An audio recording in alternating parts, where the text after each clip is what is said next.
ನವೋದ್ಯಮಗಳ ಬೆಳವಣಿಗೆ ವೇಗಗೊಳಿಸಲು ಉದ್ಯಮ ಶೈಕ್ಷಣಿಕ ಸಹಯೋಗ ಹೆಚ್ಚಿಸಲು ಮತ್ತು ಸ್ಥಳೀಯ ಡೀಪ್ ಟೆಕ್ ನಾವೀನ್ಯತೆಯನ್ನು ಉತ್ತೇಜಿಸಲು ರಾಜ್ಯ ಸರ್ಕಾರ ಕ್ರಮ ಕೈಗೊಂಡಿದೆ. ಈ ಸಂಬಂಧ 27.19 ಕೋಟಿ ರೂಪಾಯಿ ಮೊತ್ತದ 4 ಕಾರ್ಯತಂತ್ರದ ಉಪಕ್ರಮಗಳನ್ನು ಅನುಮೋದಿಸಿದೆ. ಈ ಕುರಿತು ಮಾಹಿತಿ ನೀಡಿರುವ ಐಟಿ-ಬಿಟಿ ಸಚಿವ ಪ್ರಿಯಾಂಕ್ ಖರ್ಗೆ, ನವೋದ್ಯಮಗಳು ಮತ್ತು ಪ್ರತಿಭಾನ್ವಿತರನ್ನು ಉತ್ತೇಜಿಸಲು ಕ್ರಮಗಳನ್ನು ರೂಪಿಸಲಾಗಿದೆ.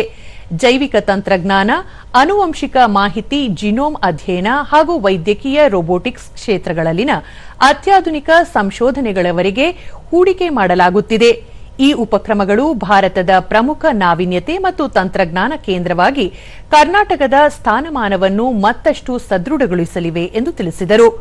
2 ಮತ್ತು 3ನೇ ಶ್ರೇಣಿಯ ನಗರಗಳಲ್ಲಿ ನವೋದ್ಯಮಗಳಿಗೆ ವೇಗ ನೀಡಲು ಲೀಪ್ ಕಾರ್ಯಕ್ರಮದಡಿ ಮಂಗಳೂರಿನಲ್ಲಿ 9.26 ಕೋಟಿ ರೂಪಾಯಿ ವೆಚ್ಚದ ಯೋಜನೆಗೆ ಅನುಮೋದನೆ ನೀಡಲಾಗಿದೆ ಎಂದು ತಿಳಿಸಿದರು.